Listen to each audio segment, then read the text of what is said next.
तो दोस्तों मैं यार एसके सर आप सभी का स्वागत करता हूं एसके टेक्निकल क्लासेस में। तो चलिए दोस्तों आज बात करेंगे यानी कि स्पेसिफिक सॉलिड स्टेट डिवाइस के सभी एमसीक्यू को करेंगे जो एग्जाम में बार बार पूछा जाता है और पूछने की संभावना है। तो चलिए आज का सबसे पहला प्रश्न से स्टार्ट करते हैं। उससे पहले मैं बता दूँ, अगर आप लोग हमारे चैनल पर नए हैं तो चैनल को जरूर सब्सक्राइब कीजिएगा।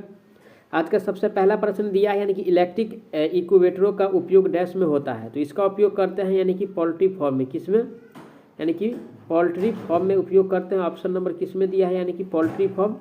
तो ऑप्शन नंबर यानी कि ए में दिया है। राइट आंसर की बात किया जाए ऑप्शन नंबर ए सही हो जाएगा। अब चलिए आज का अगला प्रश्न है, सिलिकॉन नियंत्रित दृष्टाकारी एक डैश परत है। देखिए दोस्तों इसमें परत की संख्या की अगर बात किया जाए तो यानी कि PN यानी कि 1 2 3 यानी कि 4, इसमें परत जो होता है यानी कि 4 होता है। तो ऑप्शन नंबर किस में दिया है, यानी कि 4। तो ऑप्शन नंबर डी में दिया है। राइट आंसर की बात किया जाए ऑप्शन नंबर डी हो जाएगा। अब चलिए आज का अगला प्रश्न निम्नलिखित में से कौन सा विकल्प एक यानी कि द्विदिशीय उपकरण है। तो यानी कि द्विदिशीय उपकरण को हमको पहचानना है। तो ऑप्शन ए में कहा यानी कि SCR ये एक दिशीय है, लेजर भी एक दिशीय है, डायोड भी एक दिशीय है, लेकिन यहाँ पर ट्राइक जो दिया हुआ है यानी कि ट्राइक जो दिया है ये द्विदिशीय द्विआस है। ठीक है, तो ऑप्शन नंबर इसका यानी कि डी सही हो जाएगा। कौन सा, ऑप्शन डी। अब चलिए अगला प्रश्न दिया है, आज का सही विकल्प का चयन करें। मॉसफेट 2 ध्रुवीय धारा नियंत्रित 3 टर्मिनल उपकरण है। ठीक है, और बी में है यानी कि मॉसफेट 1 ध्रुवीय वोल्टा नियंत्रित 3 टर्मिनल उपकरण है। सी में है मॉसफेट 2 ध्रुवीय धारा नियंत्रित 2 टर्मिनल उपकरण है।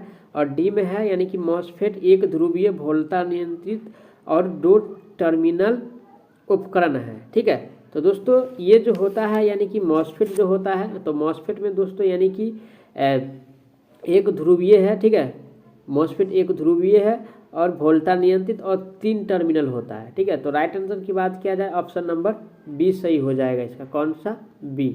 अब चलिए आज का अगला प्रश्न है, यानी कि एक PNPN उपकरण में जिसे एक छोटे धनात्मक गेट धारा द्वारा चालन में प्रेरित किया जा सकता है और एक ऋणात्मक गेट संकेत द्वारा बंद किया जा सकता है, तो उसको हम क्या कहते हैं। तो ऑप्शन ए में कह रहा है यानी कि ट्राइक, बी में कह रहा है यानी कि डाइक, सी में है यानी कि GTO और डी में है SCR। तो दोस्तों इसको जो कहा जाता है यानी कि GTO कहा जाता है। ऑप्शन नंबर किस में दिया है, ऑप्शन नंबर सी में दिया है। राइट आंसर यानी कि सी हो जाएगा। अब चलिए आज का अगला प्रश्न है, यानी कि डैश वह उपकरण है यानी कि जिसमें BJT और मॉसफेट दोनों के लाभ होते हैं। तो देखिए BJT और मॉसफेट दोनों का जो लाभ होता है उसको यानी कि IGBT कहते हैं। क्या कहता है, IGBT कहते हैं। ऑप्शन नंबर किस में है यानी कि IGBT। तो ऑप्शन नंबर यानी कि सी में दिया है। राइट आंसर की बात किया जाए ऑप्शन सी हो जाएगा। अब चलिए आज का अगला प्रश्न है, यानी कि शक्ति GTO की यानी कि सिटकनी धारा डैश की कोटि में होती है। तो देखिए यानी कि सिटकनी धारा जो होता है वो यानी कि माइक्रो, ठीक है, यानी कि माइक्रो एम्पियर की कोटि में होता है। ठीक है, ऑप्शन नंबर किस में दिया है, माइक्रो एम्पियर। ऑप्शन नंबर यानी कि सी में दिया है। राइट आंसर यानी कि सी हो जाएगा। अब चलिए अगला प्रश्न है आज का, यानी कि एक रोधित द्वारा यानी कि द्विध्रुवीय ट्रांजिस्टर में डैश होती है। तो ऑप्शन ए में कह रहा है यानी कि शून्य प्रतिबाधा, बी में कह रहा निम्न इनपुट प्रतिबाधा, डी में कह रहा निम्न इनपुट प्रतिबाधा और उच्च आउटपुट प्रतिबाधा, और डी में है यानी कि उच्च इनपुट प्रतिबाधा। ठीक है, तो उसको जो कहते हैं दोस्तों यानी कि हाई इनपुट प्रतिबाधा होता है। क्या होता है, हाई इनपुट प्रतिबाधा होता है। ऑप्शन नंबर किस में दिया है, ऑप्शन नंबर यानी कि डी में दिया है। राइट आंसर डी हो जाएगा। अब चलिए आज का अगला है, वह कम से कम एनोड धारा जो थायरिस्टर को यानी कि टर्न ऑफ करने के लिए आवश्यक है उसको क्या कहेंगे। ठीक है, जो आवश्यक होता है उसको क्या कहेंगे। तो ऑप्शन ए में कह रहा है यानी कि अग्रधारा, बी में कह रहा है लैचिंग धारा, सी में कह रहा है यानी कि पक्ष धारा। दोस्तों इसको कहा जाता है यानी कि होल्डिंग धारा। ठीक है, टर्न ऑफ करने की आवश्यक है उसे यानी कि होल्डिंग धारा कहा जाता है। ऑप्शन नंबर किस में दिया है, होल्डिंग धारा। ऑप्शन नंबर यानी कि डी में दिया है। राइट आंसर यानी कि डी हो जाएगा। ठीक है, अब चलिए आज का अगला प्रश्न है, यानी कि मॉसफेट के गेट परिपथ की प्रतिबाधा किस कोटि की होती है। ठीक है, तो दोस्तों यानी कि मॉसफेट का जो प्रतिबाधा होता है वो यानी कि 10⁹ ओम के बराबर में होता है। तो ऑप्शन किस में दिया है ऐसा, ऑप्शन नंबर सी में दिया है। राइट आंसर सी हो जाएगा। अब चलिए आज का अगला प्रश्न है, यानी कि JFET के संबंध में निम्नलिखित में से कौन सा कथन गलत है। तो ऑप्शन ए में कह रहा है एक ध्रुवीय ट्रांजिस्टर है, बी में कह रहा है इसका इनपुट सर्किट रिवर्स बायस में है, सी में है यह वोल्टेज नियंत्रित युक्ति है, और डी में है इसका शोर असर बहुत कम है। ठीक है, तो देखिए इसका शोर स्तर तो कम नहीं होता है, यह एक जो है यानी कि द्विध्रुवीय ट्रांजिस्टर है। तो ऑप्शन इसमें किस में दिया है, ऑप्शन ए में दिया है। राइट आंसर की बात किया जाए ऑप्शन ए हो जाएगा। अब चलिए आज का अगला प्रश्न है यानी कि मॉसफेट है, तो ऑप्शन ए में कहा यानी कि metal oxide silicon field effect transistor, ठीक है। यानी कि इसका फुल फॉर्म हमसे पूछ रहा है, मॉसफेट का फुल फॉर्म जो होता है क्या होता है, ठीक है। मॉसफेट का फुल फॉर्म क्या होता है वो हमको बताना है। तो और बी में कहा यानी कि magnesia oxide silicon field effect transistor, ठीक है। बी में कह रहा है, सी में कह रहा है यानी कि metal oxide semiconductor field effect transistor, ठीक है। और डी में कह रहा है यानी कि mercury oxide semiconductor full effect transistor, ठीक है। तो यानी कि डी ये कह रहा है। और तो चलिए इसका राइट आंसर की बात किया जाए दोस्तों, जो फुल फॉर्म होता है यानी कि मेटल ऑक्साइड होता है, सेमीकंडक्टर, उसके बाद फील्ड इफेक्ट और ट्रांजिस्टर होता है। ऑप्शन नंबर किस में दिया है, ऑप्शन नंबर सी में दिया है। राइट आंसर की बात किया जाए ऑप्शन सी हो जाएगा। अब चलिए अगला प्रश्न यानी कि पंखे के इलेक्ट्रॉनिक रेगुलेटर निम्नलिखित की बनाई जा सकते हैं। तो ऑप्शन ए में करा है गेट का, बी में करा डायोड का, सी में करा ट्रांजिस्टर और डी में करा यानी ट्राइक का, तो ठीक है।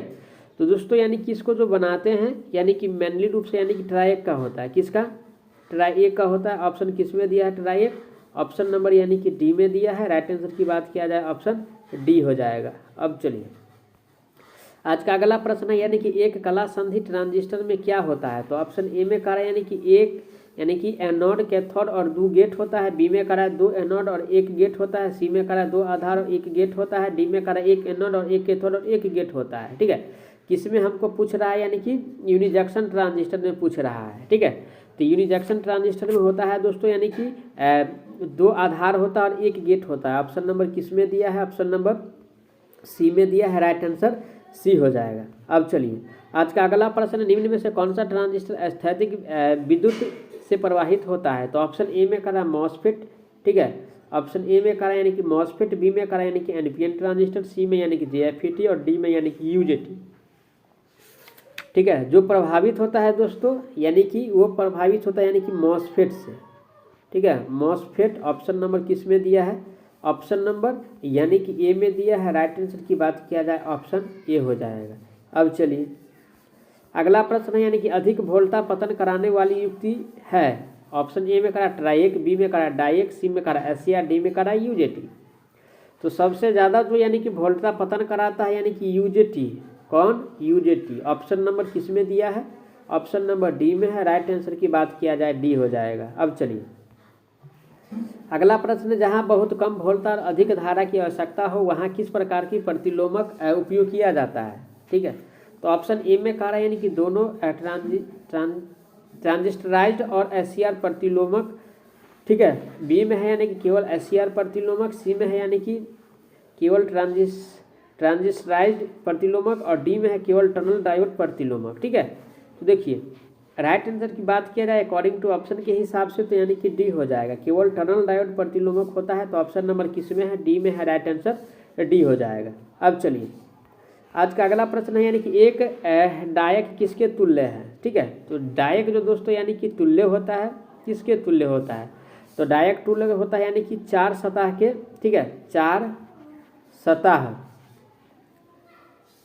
सतह के यानी कि एससीआर के जोड़े, ठीक है। ऑप्शन नंबर किस में दिया है ऐसा, ऑप्शन नंबर ए में दिया है। राइट आंसर की बात किया जाए ऑप्शन ए हो जाएगा। मैं आशा करता हूँ आप लोग अच्छा से समझे होंगे। अगर कोई प्रकार का डाउट है तो आप लोग कमेंट बॉक्स में कमेंट करके ज़रूर बताएं, आपको जवाब बहुत जल्द मिलने वाला है। तो चलिए मिलते हैं नेक्स्ट वीडियो में, तब तक के लिए जय हिंद।